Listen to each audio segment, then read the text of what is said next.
تبارك الذي جعل في السماء بروجا وجعل فيها سراجا وقمرا منيرا وهو الذي جعل الليل والنهار خلفة لمن أراد أن يذكر أو أراد شكورا.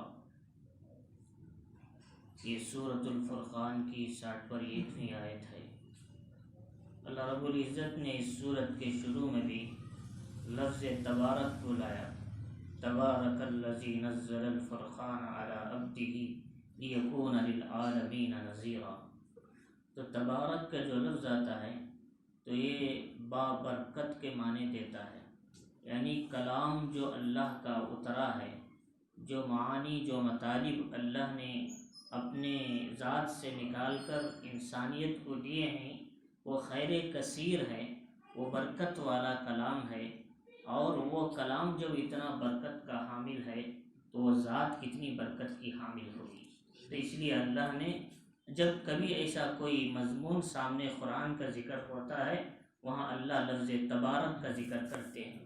تبارک الذی بیدہ الملک وہو علی کل شیء قدیر، کہ بابرکت ہے وہ ذات جس کے ہاتھ میں تمام بادشاہت ہے. بیدہ الملک وہو علی کل شیء قدیر، وہ ہر چیز پر قادر ہے. تو لہذا اللہ رب العزت نے اس سورت کا نام سورۃ الفرقان رکھا. فرقان کے معنی آتے ہیں قرآن مجید کے. فرقان حق و باطل کے درمیان فرق کرنے والا. اسی لیے بدر کے دن کو اللہ نے یوم الفرقان کہا. شہر رمضان الذی انزل فیہ القرآن، رمضان کا مہینہ وہ ہے جس میں اللہ نے قرآن کو اتارا. ھدی للناس وبینات من الھدی والفرقان، یہ ہدایت ہے انسانیت کے لیے کہ حق اور باطل کے درمیان فرق کرنے والی یہ کتاب ہے. ھدی للناس وبینات من الھدی والفرقان.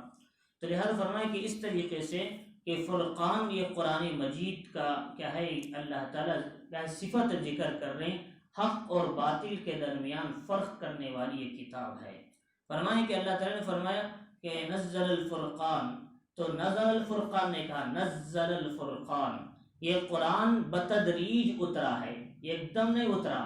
تورات آسمان سے ڈائریکٹ اتری موسیٰ علیہ السلام پر، انجیل کامل اتری اور زبور کامل اترا، صحف ابراہیم صحف موسیٰ کامل ایک ساتھ اترے، لیکن یہ قرآن 23 سال کی مدت میں اترا. تو نزل ینزل تنزیلا جب یہ لفظ آتا ہے اس کے معنی دیتے ہیں ٹہر کر اترنا، آہستہ آہستہ اترنا، لوگوں کے تقاضے اور حالات کے لحاظ سے اترنا. یہ ہے نزل کے لفظ استعمال ہوتا ہے. تو اللہ رب العزت نے اس سورت کا نام سورۃ الفرقان دیا. اور کیوں یہ قرآن اتارا؟ کہ لیکون للعالمین نذیرا، تاکہ قرآن اور نبی پاک علیہ السلام یہ دونوں پورے عالم والوں کے لیے ڈرائیں اور ان کو سمجھائیں کہ انسانیت کسے کہتے ہیں، اللہ کے احکام کیا ہیں، ماننے پر کیا فائدے ہیں، نہ ماننے پر کیا نقصانات ہیں. تو نذیر بنا کر اللہ نے نبی پاک علیہ السلام کی ایک صفت ہے بشیر بھی ہے، آپ کی ایک صفت نذیر بھی ہے. اللہ نے فرمایا یا ایھا النبی انا ارسلناک شاہدا ومبشرا ونذیرا، اے نبی ہم نے آپ کو گواہ شاہد بنایا اور خوشخبری دینے والا بنایا، نذیر بنایا ڈرانے والا. جنت کی نعمتوں سے خوشخبری سناتے ہیں، دوزخ کے عذاب سے کیا ہے ڈرا کر وعیدیں سناتے ہیں. تو لہذا فرمایا کہ آپ کی یہ دونوں صفت ہے، یہ آپ کی صفات ہیں. آپ کے نام الگ الگ ہیں. تورات میں آپ کے کئی نام تھے، کہیں حاشر بھی تھا، ماہی بھی تھا، تو یا کیا ہے اسی طریقے سے مختلف نام، احمد محمد مختلف نام تھے. یہ آپ کی صفات ہیں. طٰہٰ ہے، یاسین ہے، مزمل ہے، مدثر ہے، یہ سب آپ کے صفاتی نام ہیں. تو فرمایا اللہ رب العزت نے کہ وہاں جو فرقان کا جو لفظ لایا وہ قرآن ہے. لہذا اسی سورت کے ان آخری آیتوں میں اللہ رب العزت نے پھر وہی جملے کو لایا. تبارک الذی جعل فی السماء بروجا، بابرکت ہے وہ ذات جس نے آسمان میں برج بنائے، سیارے بنائے. اس کا یہ عام معنی ہے ستارے، سیارے جو بڑے بڑے ستارے ہیں. لیکن اہل نجوم جو نجومی حضرات یعنی جو نجم کا سے یعنی آسمانوں کی ستاروں کے بارے میں علم رکھنے والے ہیں، ان مفسرین اور ان کے مصطلحات کے مطابق بروج ہے یہ محل ہوتے ہیں آسمانوں میں، یہ جیسے بڑے بڑے محل، تو وہ محل کے اندر کچھ ستارے جا کر ٹھہرتے ہیں، ایسے انسان گھروں میں ٹھہرتے ہیں، ایسے انسانوں کے بڑے بڑے محل ہوتے ہیں، ایسے اللہ نے آسمان میں کچھ سیارے پیدا کیے، جیسے مریخ ہے، زہرہ ہے، عطارد ہے، کیا ہے، شمس ہے، قمر ہے، اور اسی طریقے سے زحل ہے، مشتری ہے، یہ وہ 7 سیارے ہیں، 7 بڑے بڑے ستارے ہیں، یہ جا کر ان محلوں میں ٹھہرتے ہیں۔ اللہ نے کہا ہے اس کا ذکر کیا، حمل ہے، ثور ہے، جوزان ہے، سرطان ہے، اور کیا ہے، سنبلہ ہے، اسد ہے، قوس ہے، اسی طریقے سے میزان ہے، اقرب ہے، جدی ہے، دلو ہے، حوت ہے، یہ 12 محل ہیں آسمانوں میں، ان میں جا کر یہ ستارے ٹھہرتے ہیں، تو یہ بروج کہلاتے ہیں، یہ بروج، یہ محل ہیں ان ستاروں کے۔ اور ایک ستارہ یہ اننت پور سے بھی بڑا ہوگا، ایک ستارہ اگر اندازہ لگائیں گے تو یہ اننت پور ڈسٹرکٹ سے بھی بڑا ہوگا، اتنا ایک ستارہ، جب یہ ستارہ اتنا ہے تو اس کا محل کتنا بڑا ہوگا، تو یہ بروج کہلاتے ہیں، جو ان کے محل ہیں۔ تو اللہ تعالیٰ فرمانے کہ جعل فی السماء بروجا، آسمان میں اللہ نے بروج بنائے، اور فرمائے کہ وجعل فیہا سراجا، اور اس میں اللہ نے سورج کو پیدا کیا، سورج کو بنایا۔ تو سورج، یہ سراج کا جو لفظ ہے اللہ صرف سورج کے ساتھ لاتے ہیں، چاند کے ساتھ نہیں لاتے ہیں، کیونکہ سورج جو ہے یہ چراغ ہے، روشنی دینے والا ایک کیا ہے، آلہ ہے، ایک گولا ہے، فرمایا کہ اس سے روشنی ملتی ہے، چراغ ہے۔ لیکن چاند کو اللہ نے چراغ نہیں کہا، کیونکہ چاند سورج سے روشنی لے کر روشنی دیتا ہے، سورج سے روشنی لیتا ہے، جب تک چاند کیا ہے سورج کے مقابل رہتا ہے، وہ اس کی روشنی اس پر عکس پڑتی ہے، تو یہ کیا ہے اندر اس کی روشنی کو ٹھنڈا کر کر کے رات میں ٹھنڈا پن اجالے کے ذریعے سے پیش کرتا ہے۔ تو لہذا سورج ڈائریکٹ کیا ہے، چراغ ہے، اس سے روشنی لیتا ہے چاند، اسی لیے اللہ تعالیٰ نے فرمایا الم تروا کیف خلق اللہ 7 سماوات طباقا وجعل القمر فیہن نورا، اللہ نے نور کہا، وہ کیا ہے، ٹھنڈک کی ایک چیز ہے، روشنی ملتی ہے، نور۔ اور فرمایا وجعل الشمس سراجا، سورج کیا ہے، یہ کیا ہے، چراغ ہے، اللہ نے سورج کو چراغ کے ساتھ لائے، چاند کو نور کے ساتھ لائے۔ تو لہٰذا اللہ رب العزت فرمانے کہ ہم نے وہاں سورج بنایا، اس میں آسمانوں میں، اور فرمایا کہ اس کے ساتھ ساتھ وقمرا منیرا، روشن چاند بھی پیدا کیا۔ روشن چاند کہا کہ چراغ والا کہنے کا، روشن مانے اس سے روشنی ملتی ہے انسانوں کو۔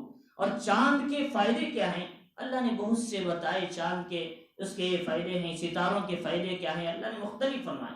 یسألونک عن الأہلہ، لوگ پوچھتے ہیں چاند کے بارے میں، چاند کیوں آیا؟ قل ہی مواقیت للناس والحج، وہ انسانوں کی عبادت کے اوقات معلوم کرنے کے لیے، حج کب ہے اور عید الفطر کب ہے، عید الاضحیٰ کب ہے، روزہ کب شروع کرنا ہے، روزہ کب چھوڑنا ہے، یہ معلوم کرنے کے لیے اللہ نے چاند کو پیدا کیا، اللہ نے قرآن مجید میں فرمایا۔ تو اللہ تعالیٰ فرمائی کہ یہاں جو ہے چاند کو روشن بنایا، یہ اس کے بعد اللہ تعالیٰ آگے ایک چند بات تبارک الذی کے مناسبت سے اللہ نے اپنے قدرت کو بیان کرنے کے بعد اللہ تعالیٰ فرمانے وَهُوَ الَّذِي جَعَلَ اللَّيْلَ وَالنَّهَارَ، پھر وہی ذات ہے جس نے چاہے دن اور رات کو ایک دوسرے کے کیا ہے پیچھے اللہ رب العزت نے لایا، ایک دوسرے کے آگے پیچھے کیا ہے اللہ رب العزت نے ایک دوسرے کو کیا ہے لایا ہے، جب سے دن آتا ہے تو کیا ہے رات ختم ہو جاتی ہے، اور کیا ہے رات آتی ہے تو دن ختم ہو جاتا ہے، ایک کے پیچھے ایک آتے ہیں، دن ختم ہوا فوراً رات شروع ہوئی، رات ختم ہوئی تو فوراً کیا ہے دن شروع ہو گیا، ایک کے پیچھے ترتیب سے آتے ہیں۔ کبھی ایسا نہیں ہوا کہ دن نے چھٹی لے لیا ہو، رات ہی رات ہو، لیکن ایسا بھی نہیں کبھی کیا ہے رات نے چھٹی لے لی ہو، دن ہی دن ہو۔ ہاں اتنی بات ہے، کچھ ممالک میں 6 مہینے کی رات 6 مہینے کا دن ہوتا ہے، وہ سورج کے حساب سے، سورج ایسے چکر لگا رہا ہے، تو یہ اوپر جو سورج جاتا ہے، نیچے ممالک والوں کو یہ سورج یہاں سے یہاں آنے تک وہ چکر لگاتے ہوئے یہاں تک آنے تک 6 مہینے لگتے ہیں، اور 6 مہینے تک اس ملک والے کو جو نیچے ہیں اوپر سے تہتر کرنے والے ممالک ہیں، ان کو 6 مہینے تک اندھیرا ہی اندھیرا رہتا ہے۔ پھر یہ ملک یہاں سے جو نکل کر گول پھرتے ہوئے جو اوپر جاتا ہے اوپر کے ممالک کو، تو 6 مہینے تک ان کو کیا ہے دن ہی دن رہتا ہے، اور سائبریا کے علاقے ہیں جہاں 6 مہینے کا دن 6 مہینے کی رات ہے، یہاں پر بھی لوگ روزہ رکھتے ہیں، ان کا گھنٹہ 34 گھنٹوں کا ہوتا ہے، ان کا روزہ 34 یعنی کیا ہے 24 گھنٹے کا کیا ہے ہمارا نہیں، بلکہ ہم جو روزہ رکھتے ہیں کہ کیا ہے جو پورے دن کا جو صبح سے شام تک کا کہ 24 میں سے آدھا کتنا ہوتا ہے کہ 12 گھنٹے کا ہم روزہ رکھتے ہیں، لیکن وہ لوگ روزہ رکھتے ہیں 30 پر 4 گھنٹے کا، اتنا لمبا روزہ رکھتے ہیں۔ تو فرمایا کہ وہاں کچھ ایسے ممالک ہیں ادھر سے چاند کیا ہے سورج ڈوبا گھنٹے کے بعد پھر نکل گیا، اب ان کے لیے نماز کیسے پڑھیں گے؟ وہ طے کر لیں گے اس اپنے اوقات کے حساب سے۔ فرماتی کہ ان 2 اوقات میں کہ سورج ادھر سے ڈوبا ادھر سے سورج نکل گیا تو ڈوبنے اور نکلنے کے بیچ کی نمازیں اتنے میں پڑھ لیتے ہیں وہ، تو وہ ایسے ممالک بھی دنیا کے اندر ہیں۔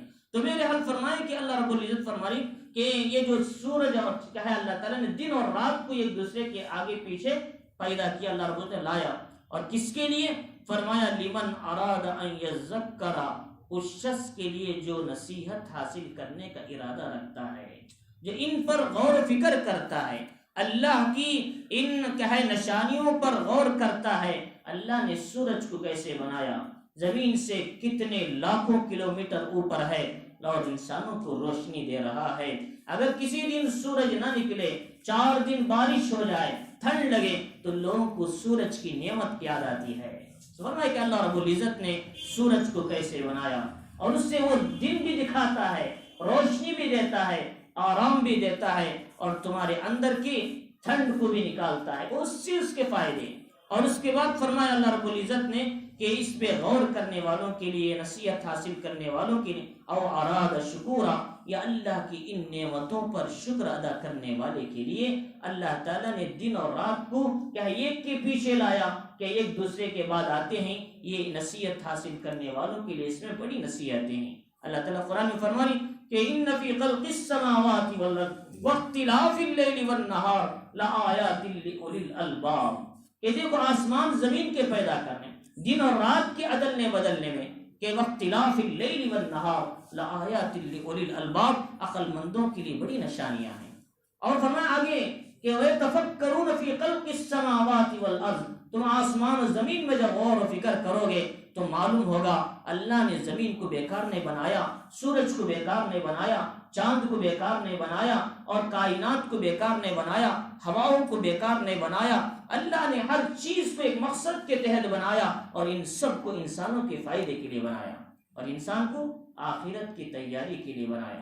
ان الدنیا خلقت لکم وانکم خلقتم للآخرہ، دنیا تمہارے فائدے کے لیے تمام نعمتیں دی، اور اللہ رب العزت نے فرمایا تم کو آخرت بنانے کے لیے اللہ تعالی نے پیدا کیا۔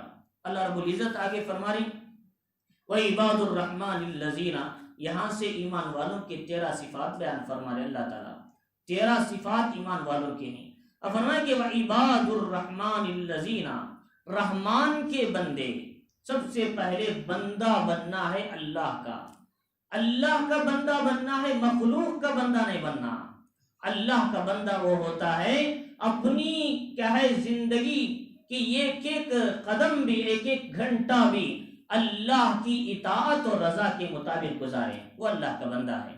تو لہٰذا ایک آیت جیسے غلام ہے، غلام ہمیشہ اس کا ہر فعل، ہر عمل، ہر سکنات، حرکات، یہ وہ چاہتا ہے کہ میرے آقا کی رضا پر ہو، میرے آقا کی اطاعت پر ہو، اور وہی اسی کا نام بندہ ہے۔ فرمایا اسی طریقے سے آج جب بندے نے مسلمان ہو کر کلمہ پڑھ لیا، کہ وہ کلمے کا اقرار کر لیا، مسلمان ہوا، تو اس کا مطلب یہ ہے بندے نے کہہ دیا کہ اے اللہ میں تیرا بندہ ہوں، اور میرے سارے کام تیرے حکم کے تابع ہے، تم جیسے بولتے ہو ویسا میں کروں گا، یہ ہے بندہ۔ تو لیکن کیا ہے اگر کوئی آدمی سے کہیں بے شریعت کے احکام ہے اس پہ چلو، تو لوگ کہتے ہیں کہ ہماری بیوی نہیں مانتی، لوگ کہتے ہیں ہمارے بچے نہیں مانتے، اور کہتے ہیں ہمارا خاندان والے نہیں مانتے، ہمارے بڑے نہیں مانتے، تو مطلب کیا ہوا کہ یہ بیوی کا بندہ بن گیا، یہ بچوں کا بندہ بن گیا، یہ خاندان قبیلے کا بندہ بن گیا، اس کی مانتا ہے، اور جسے اللہ نے بنایا وہ اللہ کو نہیں مانتا، جس نے 24 گھنٹے یہ سانس کو اللہ نے چلایا، 1 منٹ کے لیے رک جائے تو انسان کا کیا حال ہوگا۔ تو فرمایا اس لیے اللہ رب العزت فرمائی افغیر اللہ تامرونی اعبد ایھا الجاہلون، کیا تم یہ کہتے ہو کہ مجھے غیر اللہ کی میں عبادت کروں؟ غیر اللہ کی بندگی کروں، افغیر اللہ تامرونی اعبد ایھا الجاہلون۔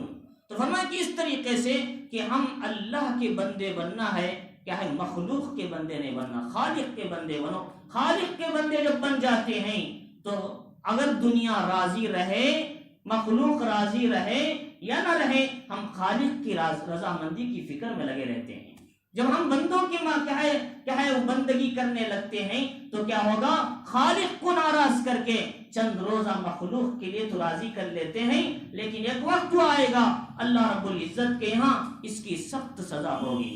تو فرمایا، اس لیے فرمایا حضرت عائشہ صدیقہ رضی اللہ تعالیٰ عنہ سے ان لوگوں نے نصیحت طلب کیا، کسی ملک کے بادشاہ نے، کسی نے، تو حضرت نے عائشہ صدیقہ رضی اللہ تعالیٰ عنہ نے لکھا کہ دیکھو اللہ کی کیا ہے رضا کے لیے، کیا ہے اللہ کی رضا کے لیے حق بات پر قائم رہو، حق بات ان کے سامنے سناؤ اور بولو، اگرچہ کہ مخلوق کیا ہے تم سے ناراض ہو جائے۔ اس لیے کہ جب مخلوق اگرچہ کہ تم سے ناراض ہوگی، لیکن اللہ تعالیٰ ایک وقت لائیں گے، یہ مخلوق جو تم سے ناراض ہے اللہ تمہاری محبت اس کے دل میں ڈال دیں گے۔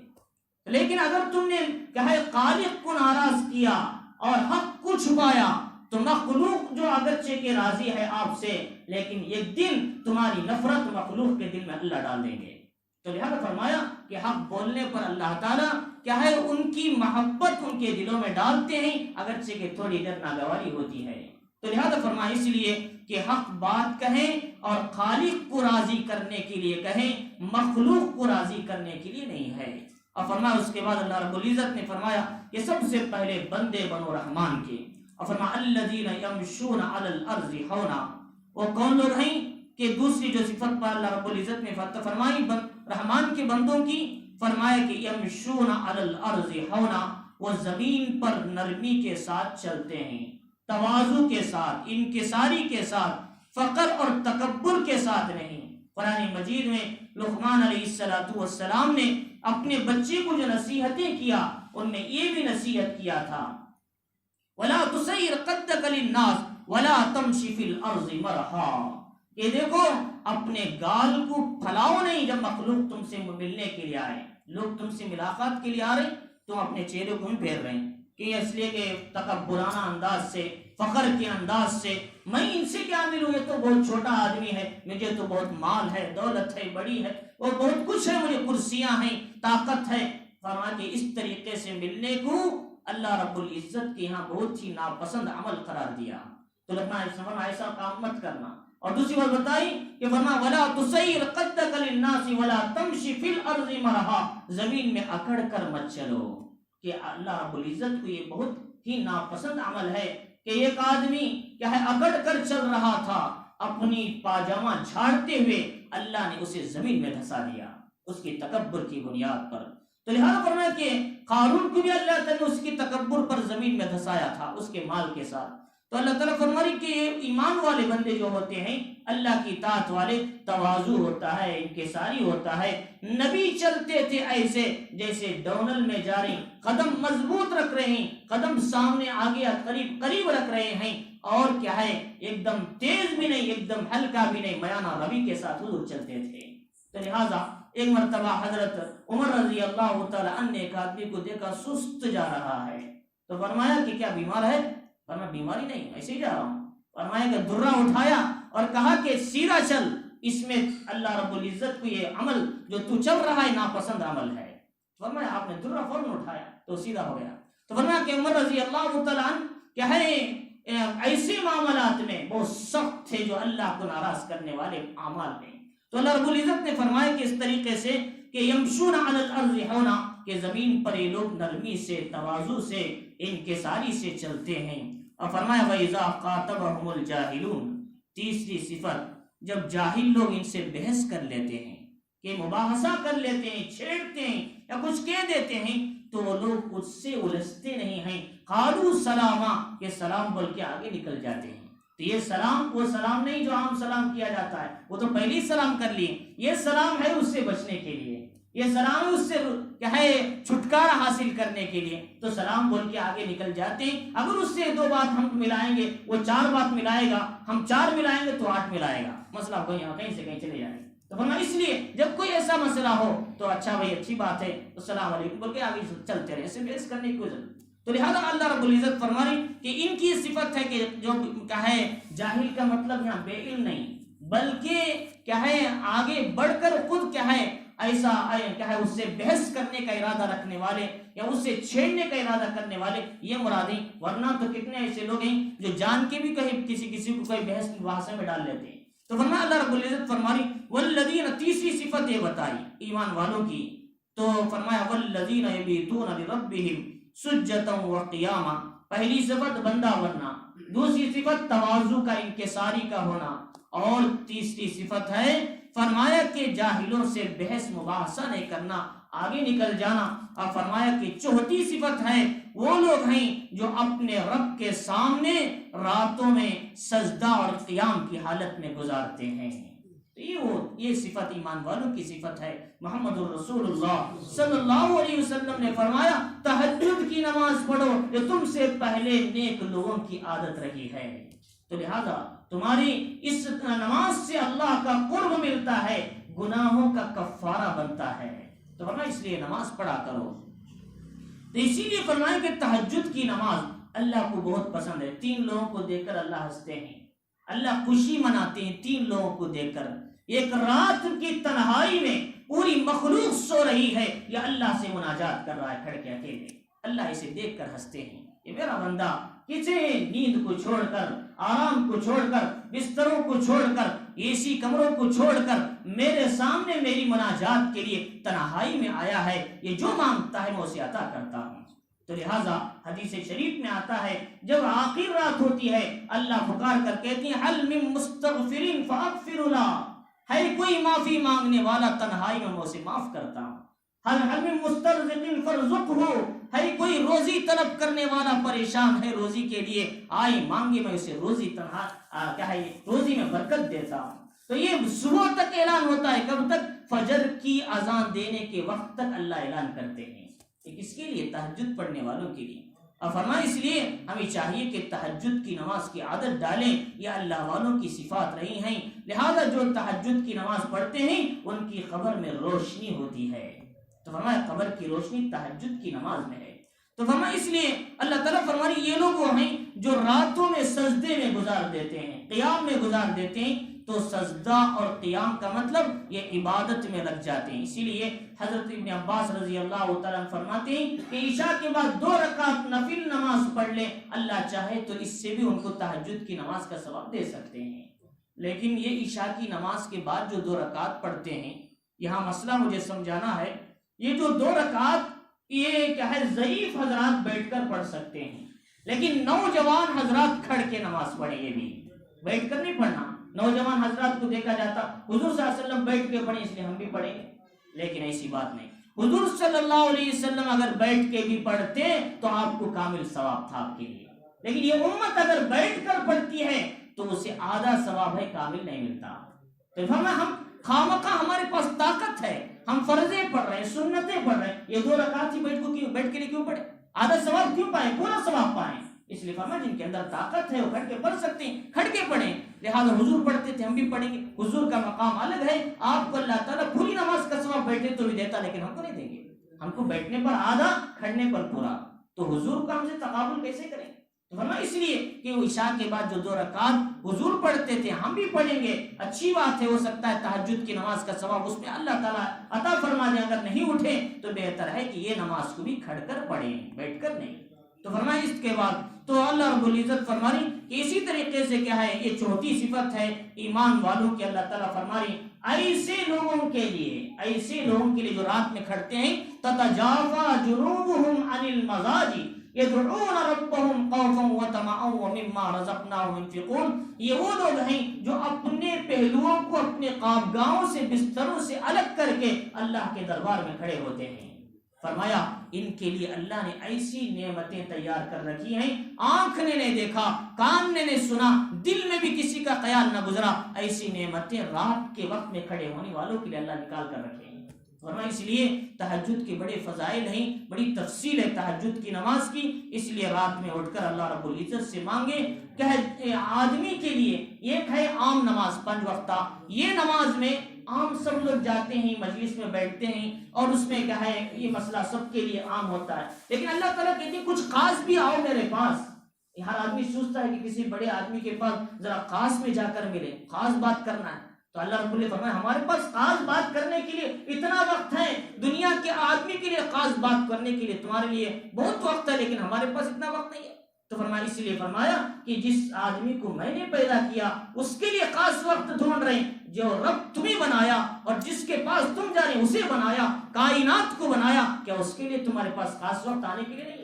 تو ہمیں اس لیے کہ خاص وقت نکالے اللہ سے بات کرنے کے لیے، مناجات کے لیے، اپنی حاجتیں مانگنے کے لیے۔ تو اللہ رب العزت فرمانی والذین یقولون ربنا اصرف عنا، پانچویں صفت ہے وہ لوگ ہیں جو اے ہمارے پروردگار یہ کہتے ہیں اے اللہ کہ ہم سے جہنم کے عذاب کو دور کر دے، پھیر دے، یہ ایمان والے کہتے ہیں۔ تو ورنہ جب یہ آیت نازل ہوئی حضرت عائشہ صدیقہ رضی اللہ تعالیٰ عنہ نے پوچھا اللہ کے نبی یہ جو لوگ دعا کر رہے ہیں اے ہمارے پروردگار ہم سے جہنم کے عذاب کو دور کر دیں، اس لیے کہ جہنم کا عذاب کیا ہے سخت ہے اور چمٹنے والا ہے، غرام کہتی ہیں چمٹ جانا، لازم ہو جانا، ایسا عذاب ہے، تو کیا یہ لوگ کیا ہے چوری کرنے والے ہیں یا پھر یہ لوگ کیا ہے شراب پینے والے ہیں؟ کون لوگ ہیں یہ اس طریقے سے دعا کر رہے ہیں؟ تو ان سے کون مراد ہے؟ اللہ کے نبی نے فرمایا یہ ابو بکر کی بیٹی، کبھی کبھی آپ انداز بدلتے تھے، آپ کی بیوی تھی، کبھی حمیرہ کہتے تھے، کبھی کہتے ہیں ابو بکر کی بیٹی۔ اس کا یہ مطلب نہیں ہے، بلکہ یہ لوگ رات میں نماز پڑھتے ہیں، روزہ رکھتے ہیں، تلاوت کرتے ہیں اور ذکر کرتے ہیں، اور صبح ہونے کے بعد اللہ کے سامنے ڈرتے ہیں اور روتے ہیں اے اللہ ہم نے رات میں عبادت کیا، یہ عبادت قبول ہوگی یا نہیں، اے اللہ اس کو قبولیت عطا فرما۔ یہ وہ لوگ ہیں الہی عبدک العاصی اتاک مقرا بالذنوب وقد دعاک وان تغفر فانت لذاک اہل وان تدرک فمن یرحم سواک۔ وہ یہ کہتی ہیں الہی تیرا گنہگار بندہ تیرے پاس آیا ہے، عبادت بھی کیا ہے، قبول فرما، میں گناہوں کا اقرار کرتا ہوں، حالانکہ ان اللہ والوں سے کیا گناہ ہو سکتا ہے، بھی چھوٹے بن رہے ہیں اللہ کے سامنے، تیرے سامنے خطاؤں کا اقرار کرتا ہوں، الہی عبدک العاصی اتاک مقرم بالذنوب وقد دعاک، گناہوں کا اقرار کرتے ہوئے تیرے پاس آئے ہیں، اگر تو معاف کرے گا تو یقیناً غفور الرحیم ہے، بخشنے والا ہے، اپنے بندوں کو معاف کرے گا، بخشے گا، اگر تو نہیں معاف کیا کہ وَإِن تَغْفِرْ فَأَنْتَ لِذَاكَ أَحَدٌ وَإِن تَطْرُدْ، اگر تو اپنے دربار سے بھگا دیا تو پھر کوئی دنیا میں ایسا دربار نہیں جو مجھ پر ستاری اور غفاری کا معاملہ کر سکے۔ تو لہٰذا یہ اللہ والے اس طرح راتوں میں دعائیں کرتے تھے، عبادت بھی کرتے تھے اور اپنی عبادتوں پر فخر نہیں کرتے تھے۔ آدمی جب تہجد پڑھ لیتا ہے تو جب کہیں مجمع میں اس کا ذکر ہوتا ہے تو سمجھ جاتا ہے کہ مجھ سے بڑا آسمان پہ کوئی نہیں۔ فرمایا تہجد پڑھے ضرور، عبادت ضرور کریں، لیکن اپنے عمل کو چھوٹا سمجھیں اللہ کے یہاں۔ اللہ رب العزت اس پر بھی اللہ رب العزت جو ایمان کا ہے خوف ہے اللہ اس سے نجات دیں گے، جو امید ہے اللہ اس کی ان نعمتوں سے اسے بہرور کریں گے۔ تو لہذا اس لیے فرمایا کہ حضرت داؤد علیہ السلام کے پاس وہی بھیجی۔ یہ تفصیل یہ حدیث کیا ہے حضرت علامہ ابن الجوزی نے اپنی کتاب البحر الدموع آنسوؤں کا سمندر، اس کا اردو ترجمہ آپ نے اس حدیث کو یہاں لایا۔ داؤد علیہ السلام کے پاس اللہ نے وہی بھیجی۔ داؤد علیہ السلام کیا ہے نیکوکاروں سے کہہ دو کہ کیا ہے ان کو ان کو ڈراؤ، ان کو خوف دلاؤ، نیکوکاروں کو خوف دلاؤ اور گنہگاروں کو خوشخبری سناؤ۔ داؤد علیہ السلام نے پوچھا کہ اے اللہ کہ میں کس طرح گنہگاروں کو ڈراؤں، یعنی گنہگاروں کو خوشخبری سناؤں، نیکوکاروں کو عبادت کرنے والوں کو ڈراؤں۔ فرمایا جو لوگ عبادت کر کے تکبر میں آ گئے ہیں ان سے کہہ دو کہ صرف عبادت کرنا اصل نہیں بلکہ اللہ رب العزت کی یہاں قبولیت اصل ہے۔ تو لہذا فرمایا اس لیے عبادت کر کے تکبر مت کرو، اور گنہگاروں سے کہہ دو تم مایوس نہ ہونا، گناہ اگر تمہارے سمندر کے جھاگوں کے برابر بھی ہو جائے، جب بھی اللہ اپنی ستاری کا پردہ تم پر اڑا کر اپنی آغوش رحمت میں لے لیں گے۔ تو فرمایا اس لیے کہ ہمیں چاہیے کہ اعمال کر کے تکبر میں نہیں آنا اور گنہگار مایوس بھی نہیں ہونا، بلکہ گنہگار بھی اللہ سے امید رکھیں، اعمال کر کے بھی بندے ڈرتے رہیں۔ اللہ رب العزت کیا ہے اعمال کے بعد جو ڈرتے ہیں ان کو کما حق و ثواب دیتے ہیں، اور جو گنہگار بندے گناہ کرنے کے بعد اللہ سے امید رکھتے ہیں، توبہ کرتے ہیں، اللہ اپنے آغوش رحمت میں لے لیتے ہیں۔ فرمایا اس لیے دونوں کو حکم ہے، کہ عبادت کرنے والوں کو بھی حکم ہے اور گنہگاروں کو حکم ہے، دونوں اللہ کی طرف رجوع ہو۔ اور فرمایا اللہ رب العزت نے آگے فرمایا کہ یہ ان عذابها کان غراما، اللہ کا عذاب کیا ہے، لازم ہونے والا ہے، چمٹنے والا ہے۔ فرمایا انہا سات مستقر و مقامہ، اور بہت بری جگہ رہنے اور کیا ہے ٹھہرنے کے اعتبار سے جہنم کی جگہ ہے۔ اور فرمایا اس کے بعد کیا ہے پانچویں صفت، چھٹی صفت ہے والذین اذا انفقوا لم یسرفوا ولم یقتروا، وہ لوگ ہیں جو اپنے مالوں کو خدا کے راستے میں خرچ کرتے ہیں، یہ بھی ایمان والوں کی صفات ہیں، اور لیکن خرچ کرتے ہیں تو اسراف نہیں کرتے اور بخل بھی نہیں کرتے۔ اسراف ایک دم ناجائز جگہوں میں پیسہ لٹا دیا، بیکار کر دیا، کیا ہے غلط جگہوں پر ڈال دیا، فرمایا اسراف ہے۔ اللہ فرمائے کلو واشربوا ولا تسرفوا، کھاؤ پیو لیکن اسراف مت کرو۔ اللہ رب العزت کیا ہے اسراف پسند ہے۔ اور اسراف کی ایک اور قسم ہے تبذیر۔ تبذیر ہوا ہے جائز کاموں میں ضرورت سے زائد پیسہ خرچ کرنا، شادی جائز کام ہے لیکن اس میں بھی زیادہ پیسے خرچ کرنا، یہ بھی تبذیر الاسراف کے نیچے آتا ہے۔ اللہ نے کہا جائز کام میں بھی اگر کوئی ضرورت سے زائد پیسہ لوٹاتے ہیں، فرمایا یہ شیطان کے بھائی ہیں۔ اللہ نے فرمایا ان المبذرین کانوا اخوان الشیاطین، ایک شادی 5 لاکھ میں ہو سکتی ہے ضرورت کے بقدر، تو فرمایا اس شادی کو 15 لاکھ میں کرنا، یہ 10 لاکھ کا حساب قیامت کے درمیان میدان میں ہوگا۔ اللہ پوچھیں گے مال کہاں سے کمایا، کہاں خرچ کیا، جب تک اس کا سوال نہیں ملتا وہ زمین اس کو مضبوط کیا ہے مضبوط طریقے سے جیسے میگنیٹ پکڑتا ہے اس طریقے سے پکڑ کر رکھے گی۔ جب تم اس سوال کا جواب دو اس کے بعد جاؤ یہاں سے۔ تو فرمایا یہ مال کہاں لگایا تم نے، کہاں سے کمایا وہ بھی سوال ہوگا، کہاں خرچ کیا یہ بھی سوال ہوگا۔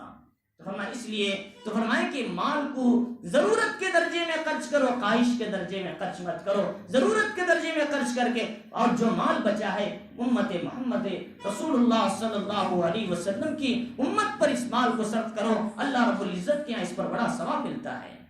اب ہمارے پاس ایک موبائل ہے، یہ موبائل ضرورت کے بقدر چھوٹا بھی چلتا ہے، ہمیں بات کرنے کی ضرورت ہے، ایک موبائل ہے 15,000 کا، 5,000 میں بھی کام چل جاتا ہے، تو 5,000 میں لے لو اس کو، یہ 10,000 روپے غریبوں میں تقسیم کرو، امت محمد پر خرچ کرو، اللہ رب العزت کے یہاں بہت پسند ہے۔ تو فرمایا اس طریقے سے ضرورت زندگی ضرورت کے درجے میں لاؤ زندگی کو، خواہش کے درجے میں مت لاؤ۔ خواہش کے درجے میں جو پیسے آتے ہیں اللہ کو یہ ناپسند ہے، ضرورت کے درجے میں جو خرچ کرتے ہیں اللہ کو یہ بہت ہی پسند ہے۔ تو فرمایا اس لیے فرمایا کہ ضرورت کے درجے میں خرچ کرو، اسراف مت کرو، اور جائز جگہوں پر بھی فضول خرچی مت کرو۔ اور یہ ہے کہ جہاں موقع آیا وہاں پیسے روک لیے، خرچ کرے تو کہاں ختم ہو جاتی، یہ بخل کہتے ہیں، اس کو نام تقتیر ہے شریعت میں۔ ایک دم خرچ کرے تو ایسے جہاں چاہے لٹا دیا، ایک دم روک لیے تو کچھ بھی نہیں خرچ کریں، بیوی بچوں پر خرچ کرنا مشکل ہو گیا، تو لہٰذا ایسا بھی نہیں، بلکہ ضرورت کی جگہ میں خرچ کرو۔ ایک آدمی اپنا مال اپنی بیوی بچے پر لگاتا ہے، یہ بھی صدقے کے ثواب ملتا ہے، ہر چیز صدقے کا ثواب، جو جائز جگہ میں اپنے اہل و عیال پر لگاتی ہیں، فرمایا اس سے بھی صدقے کا ثواب، لیکن ٹی وی لگانے پر صدقے کا ثواب نہیں ملتا، فرمایا ٹی وی لانے پر صدقے کا ثواب نہیں ملتا، یہ گناہ کا وبال ملتا ہے۔ اس لیے قرآن مجید نے کہا وہ تمہارے دشمن ہیں جو تمہیں گناہ کی دعوت دیتے ہیں، تمہارے اولاد، تمہارے ماں باپ۔ فرمایا اس لیے ہمیں چاہیے کہ کون سے شریعت کے تقاضے کون سے ہیں اور شریعت کے تقاضوں پر چلنے پر کیا فائدے ہیں۔ دنیا کا کام ہے اہل و عیال کو کھلانا، ان کو خوش رکھنا، ان کے نان و نفقے کا انتظام کرنا، اللہ رب العزت اس پر صدقے کا ثواب دے رہے ہیں، لیکن غلط جگہ خرچ کریں اللہ رب العزت کے ہاں گناہ کا وبال اس پر آئے گا، جو سب سے پہلے گھر کا جو ذمہ دار آدمی ہوتا ہے۔ تو فرمایا اس طرح اللہ رب العزت فرما رہی کہ اس طریقے سے کہ مال کو ایک دم اسراف بھی نہیں کرتے لوگ، نہ ایک دم اس طریقے سے کہ نہ ہی کیا ہے تقتیر ایک دم بخل کرتے ہیں۔ اس میں 3 باتیں اور تیسری فرمائی درمیانی انداز سے معتدل طریقے پر مال کو خرچ کرتے ہیں۔ اللہ تعالیٰ نے فرمایا وَكَانَ بَيْنَ ذَلِكَ قَوَامًا، 3 باتیں آئیں، اسراف، تقتیر، قوام۔ اسراف کہتے ہیں ناجائز جگہوں میں پیسے کو لٹا دینا، اور تقتیر کہتے ہیں اللہ کی رضا والی جگہ میں بھی پیسہ خرچ نہیں کرنا، ضرورت کی جگہ میں بھی خرچ نہ کرنا۔ اور ان دونوں کے بیچ میں ایک صورت ہے، فرمایا اللہ کی اطاعت اور رضا اور ضرورت زندگی پر خرچ کرنا، یہ خوام ہے۔ خوام کہتے ہیں درمیانہ انداز، درمیانے درجے کا خرچ کرنا، فرمایا یہ اللہ کو بہت پسند ہے۔ اور فرمایا کہ والذین لا يدعون مع اللہ، میرے ایمان والوں کی 8ویں صفت ہے وہ اللہ کے ساتھ کسی کو دوسرے کو معبود نہیں بناتے۔ اللہ کے ساتھ کسی اور کو شریک نہیں کرتے، ایمان والوں کی صفت ہے۔ فرمایا کہ ایمان والے وہ ہوتے ہیں صرف اللہ سے ہونے کا یقین رکھتے ہیں، اللہ ہی سے مانگتے ہیں، اور اللہ حاجت روا مشکل کشا ہے، یہ یقین دل کے اندر رکھتے ہیں اور اس کے ساتھ کسی اور کو شریک نہیں کرتے۔ ایمان والوں کی صفات ہیں۔ اب فرمایا ایمان والوں کی صفات میں سے یہ بھی ایک صفت ہے، فرمایا کہ وہ ناحق کسی کا قتل نہیں کرتے، اور اسی طریقے سے وہ کیا ہے بدکاری نہیں کرتے، گناہ نہیں کرتے، بدکاری کا کام نہیں کرتے، کسی کو ناحق قتل نہیں کرتے۔ فرمایا صلی اللہ علیہ وسلم سے پوچھا گیا بڑی گناہ کون کون سے ہیں؟ فرمایا سب سے پہلے شرک کرنا، پھر ماں باپ کی نافرمانی کرنا، پھر قتل کرنا، پھر پڑوس کی عورت کے ساتھ بدکاری کرنا، یہ سب گناہ ہے، کبیرہ ہے، بڑے بڑے گناہ ہیں یہ سب۔ فرمایا اس لیے کہ ہے ہماری آنکھوں کی حفاظت کرنا، نگاہ کو پست رکھنا، یہ اپنے ایمان کی حفاظت کا ذریعہ ہے۔ لقمان حکیم انہوں نے کہا ایک مرتبہ کہ ان سے ایک آدمی نے پوچھا اللہ نے تم کو بڑا مقام دیا، بڑی عزتیں دی، اور اللہ رب العزت تمہارے اندر علم و حکمت کو بھرا ہے، لوگ آپ کی بات سننے کے لیے ترستے ہیں، آپ کو یہ مقام کیسے ملا؟ فرمایا تم بھی چند کام کرو تو یہ مقام تم کو بھی مل جائے گا۔ پہلی بات یہ فرمائی کہ نگاہ کو پست رکھو، نگاہ کو نیچے رکھو، ضرورت سے زائد مت اٹھاؤ، نامحرم پر نظر نہ ڈالو، اپنی نگاہوں کی حفاظت کرو۔ النظر سهم مسموم من سهام ابلیس، یہ نظر جو ہے شیطان کی کیا ہے زہر آلود تیروں میں سے ایک تیر ہے۔ عورت جب باہر نکلتی ہے بغیر پردہ تو استصرف الشیطان، شیطان یہ قیری آنکھوں سے دیکھتا ہے، پھر خاموش نہیں رہتا، کسی کو پیچھے چلاتا ہے، اسے دیکھتے جا، گناہ حاصل کرتے جا۔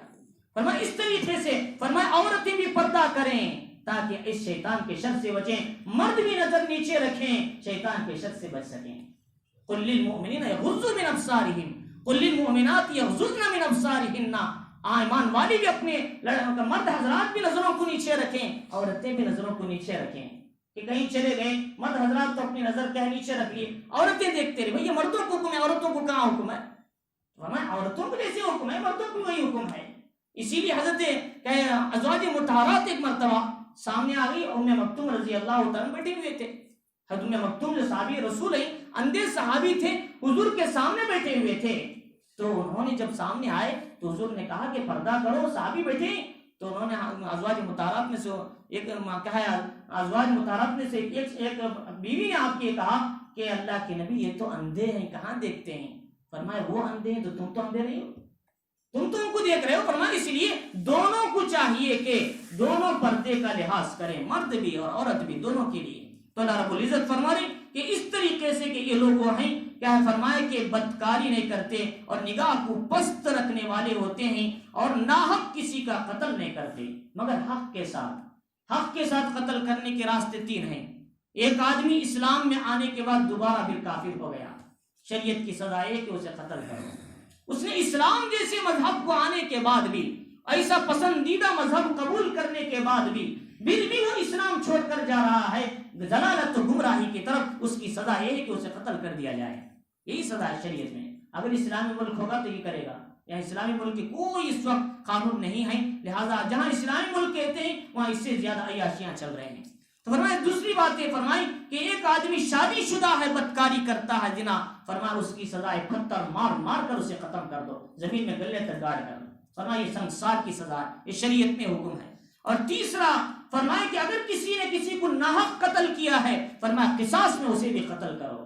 تو فرمایا یہ تین سزائیں حق کے ساتھ کسی کو قتل کرنا ہے۔ ان تین کو چھوڑ کر کسی کو تھوڑی سی دشمنی پر، کسی کو غصے میں آ کر، کسی اور مسئلے میں کہا کسی کو مارنا، قتل کرنا، فرمائے بہت بڑا کبیرہ گناہ ہے، ایمان کا بھی خطرہ ہے اس کا۔ تو لہذا اس لیے فرمائے کہ آدمی کو چاہیے کہ یہ سارے مسائل جانیں گے تو اس پہ زندگی گزارنے کی کوشش کریں گے، صبر و تحمل کو اپنی زندگی میں لانے کی کوشش کریں گے۔ اور فرمایا اللہ رب العزت نے آگے فرمایا وَمَن يَفْعَلْ ذَلِكَ يَلْقَىٰ أَثَامًا، جو کوئی یہ کام کرے گا بڑا وبال اپنے اوپر لا دے گا، گناہوں کا بڑا وبال ڈال لے گا۔ اس کو کبیرہ گناہ ہے، کیا ہے نہ کسی کو قتل کرنا، زنا کرنا اور بدکاری کرنا، اللہ کے ساتھ شرک کرنا، یہ سب بڑے بڑے گناہ ہیں۔ یہ کام کرنے والے اپنے اوپر گناہوں کا بوجھ اٹھا لیتے ہیں۔ اللہ رب العزت نے فرمایا ایسے لوگوں کو جو ان میں کافر بھی رہتے ہیں، فرمایا کہ باوجود اس کے شرک کرنے والے بھی ہیں، فرمایا یضاعف له العذاب یوم القیامت ویخلد فیہ مہانا، ان کو دگنا عذاب دیا جائے گا قیامت کے دن. فرمایا دوسرا یہ کہ ہمیشہ ہمیشہ جہنم میں رہیں گے. فرمایا اس لیے تو اب یہاں یہ مسئلہ سمجھنا ہے, یہ لوگ کافر ہیں جو لوگ یہ کام کرتے ہیں ان کو ہمیشہ جہنم میں رہنا پڑے گا.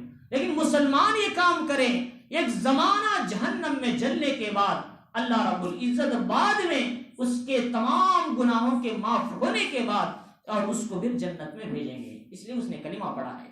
کلمے کی بنیاد پر اسے نجات ضرور ملے گی, لیکن یہاں یخلد فیہ مہانا, وہ ہمیشہ ہمیشہ ذلت کے عذاب میں رہنے کا مطلب یہ ہے وہ کافر ہونے کے ساتھ ساتھ یہ کام کرے گا, یہ اس کے ایمان کا سلب ہو چکا ہوگا, اس کے لیے سزا ہے. لیکن ایمان والا اگر کسی نے کام کر لیا, اگر دنیا ہی میں توبہ کر لیا, اللہ کے سامنے 2 رکعت نماز پڑھ کے وہ گناہ دھل جاتا ہے, اگر نہیں دھلا تو آخرت میں بڑی سزا اسے ملے گی. اور اتنا جلا, اتنا جلے گا, اتنا جلے گا کہ اس کا جسم کا ایک داڑ دوسرے داڑ تک کئی میل کا فاصلہ بن جائے گا, اور اس کے ایک کندھے سے ایک کندھے تک کئی کلومیٹر کا فاصلہ بن جائے گا. دیکھنے میں جہنم میں بھوت نظر آئے گا, جلے گا, پھر جلے گا, پھر جلائیں گے, پھر اٹھائیں گے, پھر چمڑا بدلیں گے, پھر جلائیں گے. یہ جلتے جلتے اس کا جسم چوڑا ہوتے ہوتے ایک بھوت کی شکل بن جائے گا.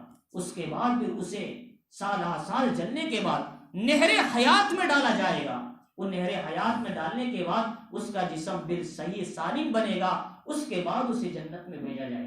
لیکن جہنم کی سزا کو ایک دن کے لیے بھگتنا کتنا بڑا کام ہے. 50,000 سال کا ایک دن کیسے گزرے گا جہنم میں؟ اتنا لمبا دن گزرنے کے لیے کیا حال ہوگا؟ تو ہمارا اس لیے جب لوگ جہنم کے قریب جاتے ہیں, جہنمیوں کو بلایا جاتا ہے تو جہنم بھر دی جاتی ہے, بھر دی جاتی ہے, بھر دی جاتی. پھر بھی جہنم پوچھتی ہے کیا اور بھی ہمارے پاس جگہ ہے, آنے والے ہیں مہمان بھیجو اندر. حلیم طلاق کے حل میں مزید, تو اللہ تعالیٰ پوچھیں گے تو بھر گئی؟ نہیں, ابھی بھری نہیں, میرے پاس اور بھی مہمانوں کی جگہ اندر بھیجو. فرمایا یہ جہنمیوں کے لیے جہنم گھات لگا کے بیٹھی ہے. فرمایا اس لیے تو فرمایا اللہ کے نبی علیہ الصلوۃ والسلام کے پاس ایک مرتبہ آئے جبریل امین, پوچھا کہ جہنم کا حال کیا ہے, ذرا بتائیں. 1000 سال تک اسے دہکایا گیا تو آگ لال ہو گئی, پھر دہکایا گیا تو سفید ہو گئی, پھر دہکایا گیا تو کالی پڑ گئی, اور اس کا ایک انگارہ اتنا کہ اگر زمین پہ بھیج دیا جائے تو سارے انسان کے زمین کے پورے حصے جلا کر رکھ دے. اتنا گرم آگ ہے جہنم کی. تو اللہ رب العزت نے 3000 سال تک اسے بھڑکایا ہے. اس آگ کے اندر انسان پڑے گا تو کیا حال ہوگا؟ دنیا کی تھوڑی سی آگ کو انسان برداشت نہیں کرتا, اس کے لیے کیا کیا ہے ٹوپ لگاتے ہیں تھوڑے سے جلنے پر. لیکن جہنم سے کیسے بچیں؟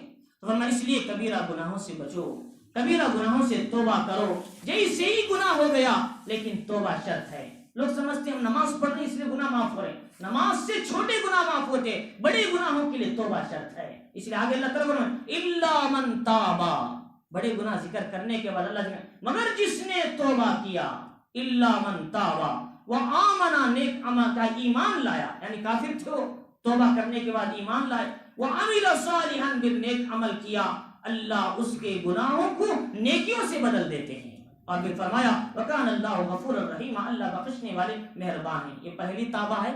یہ کافر تھے, ایمان لائے, پچھلے گناہوں سے توبہ کیا, ان کے لیے یہ مسئلہ ہے.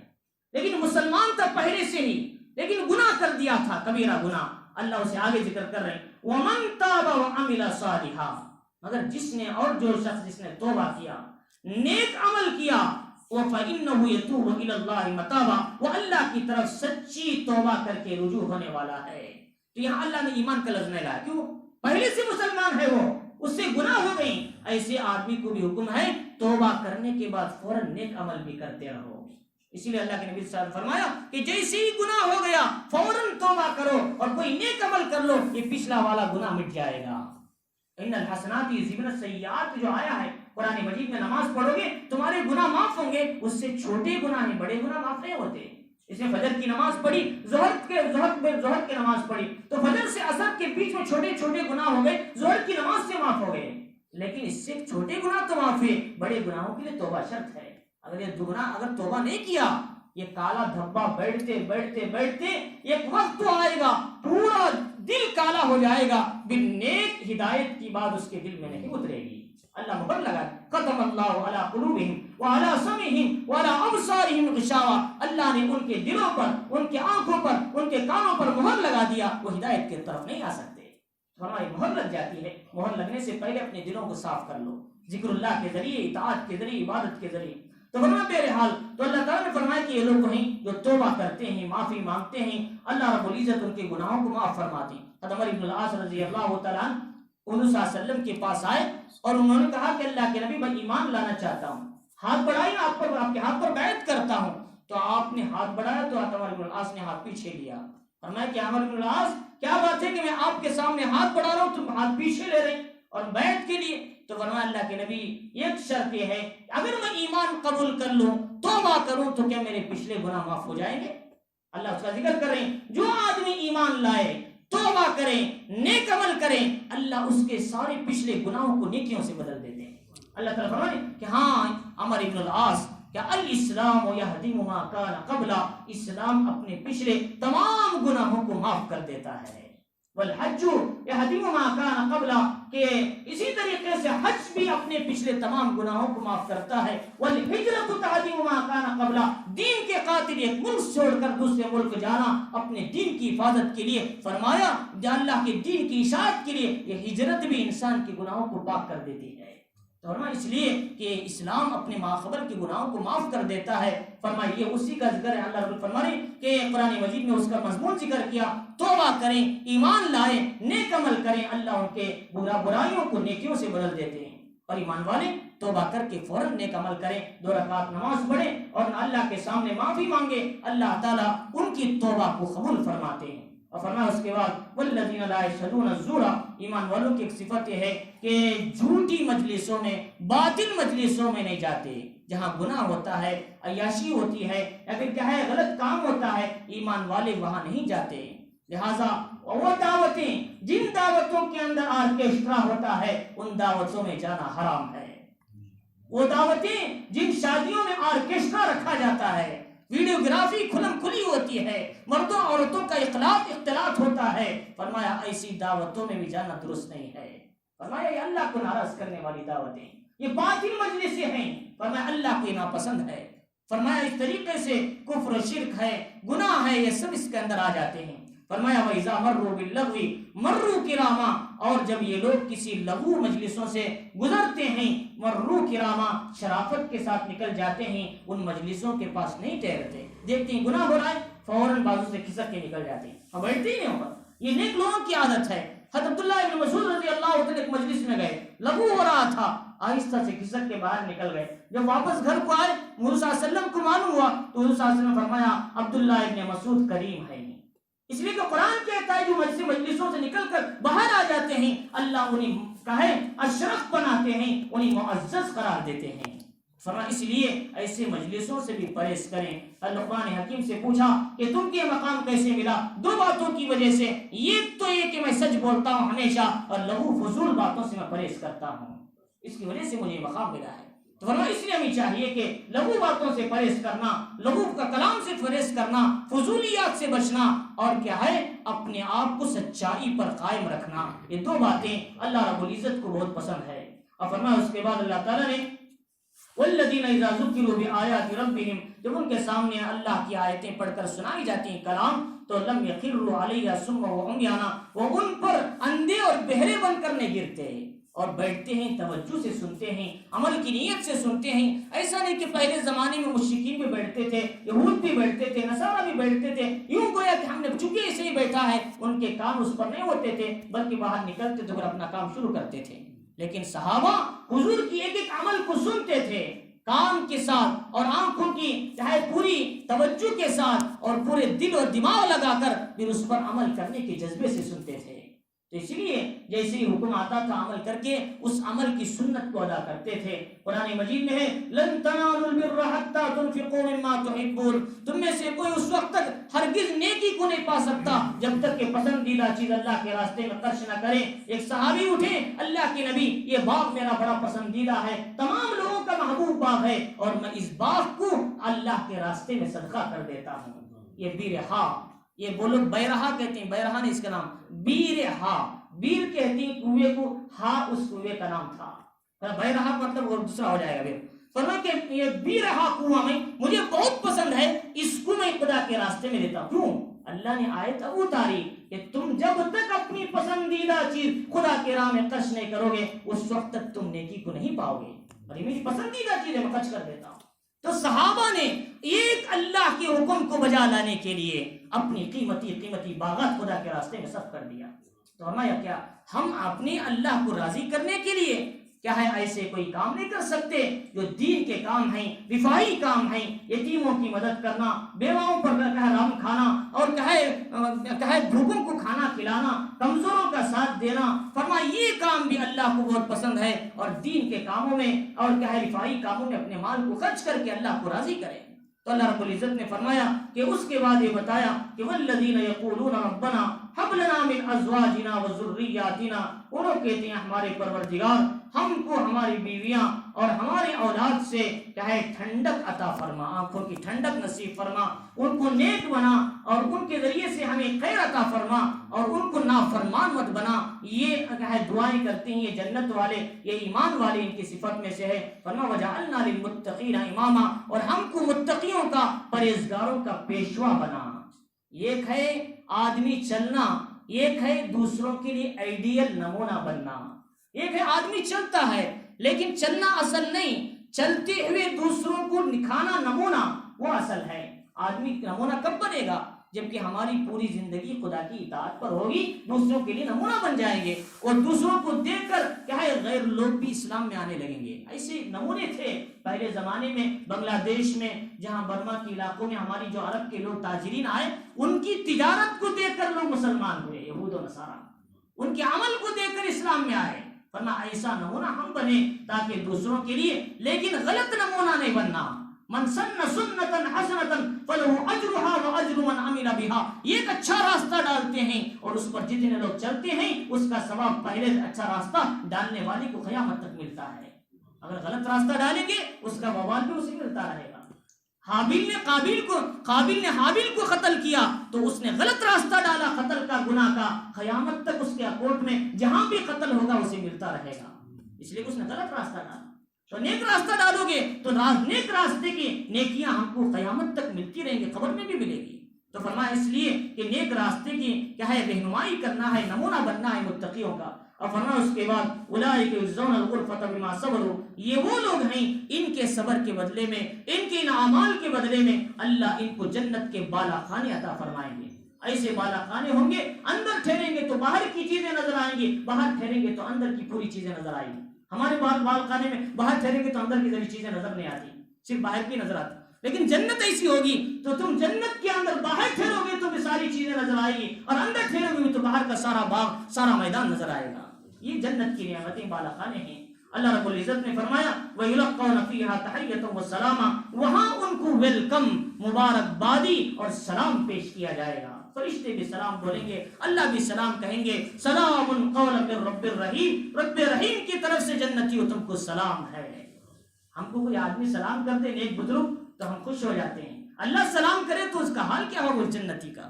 تو فرمایا اللہ کے سلام کو پانے کے لیے اللہ کو راضی کرنا ہے، محمد الرسول اللہ صلی اللہ علیہ وسلم کے طریقے پر جانا ہے، اور ایسے جائیں کہ جب دنیا سے جائیں تو اللہ اس کے رسول اس بات کی گواہی دیں تم جنت والے بن کر گئے ہیں، اللہ اس کے رسول تم سے راضی ہیں.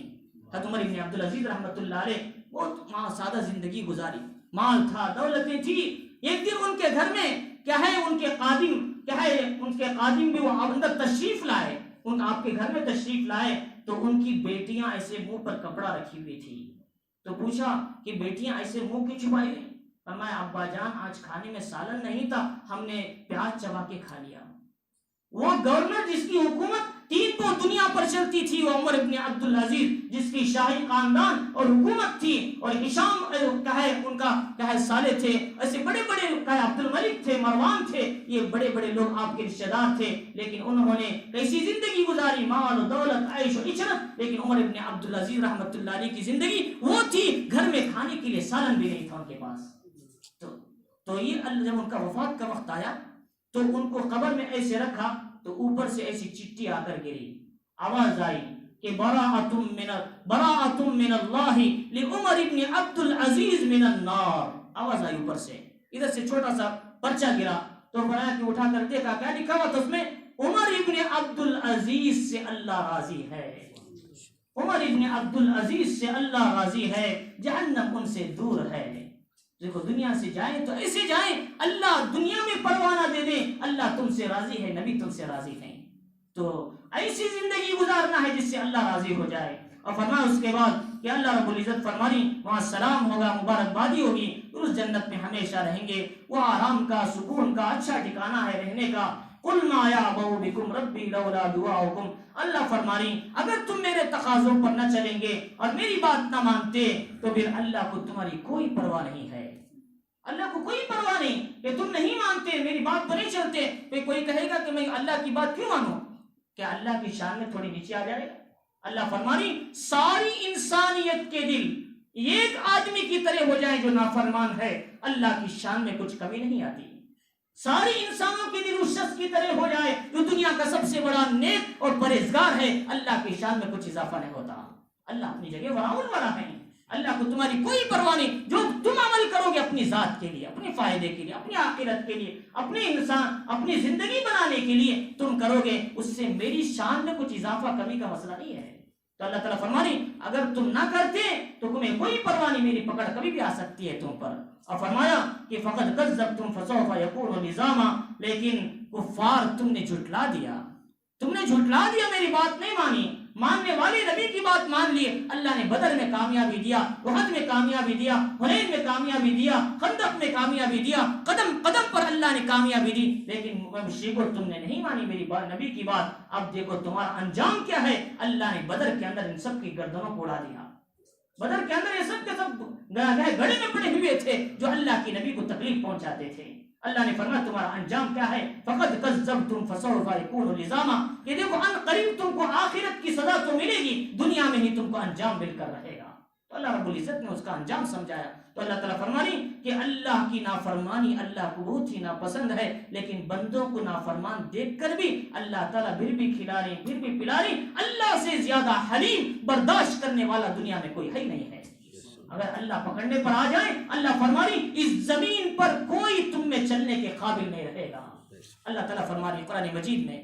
تو اللہ رب العزت ہمیں ان آیتوں کے اندر سب سے پہلی باتیں بتائی کہ دیکھو اللہ رب العزت نے چاند بنایا، سورج بنائی، یہ ان نعمتوں میں، ان اللہ کی قدرتوں میں غور کرو، اللہ رب العزت نے ان چیزوں کو کیسے بنایا، اللہ کی بڑائی کو سمجھو، اللہ کی ذات کو سمجھو، اور فرمایا کہ ایمان والوں کی صفات کو اپنی زندگی میں لاؤ، ایک تو بندے بنو، اور دوسرا یہ کہ فرمایا کہ تم کیا ہے عذاب جہنم سے اللہ کی پناہ مانگو، راتوں میں تہجد میں اٹھو اور تواضع اختیار کرو، جاہلوں سے بحث و مباحثہ مت کرو، اللہ کے راستے میں خرچ کرو، فرمایا کہ قتل نہ کرو، زنا بدکاری کے اندر نہ گھسو، فرمایا کہ اس کے ساتھ ساتھ یہ کہ آدمی کو چاہیے کہ اپنے گناہوں کے بعد توبہ کریں اور بیکار کی فضولی مجلسوں سے بچیں، جھوٹی مجلسوں سے بچیں، اور فرمایا قرآن اللہ کا کلام توجہ سے سنیں، اس پر اپنی زندگی گزارنے کی کوشش کریں، اور پھر نیکوکاروں کا کے لیے نمونہ بننے کی کوشش کریں اور غلط کام کے لیے نمونہ نہ بنے۔ یہ اللہ رب العزت نے اس آیتوں کے اندر انفارمیشن اور میسج دیا۔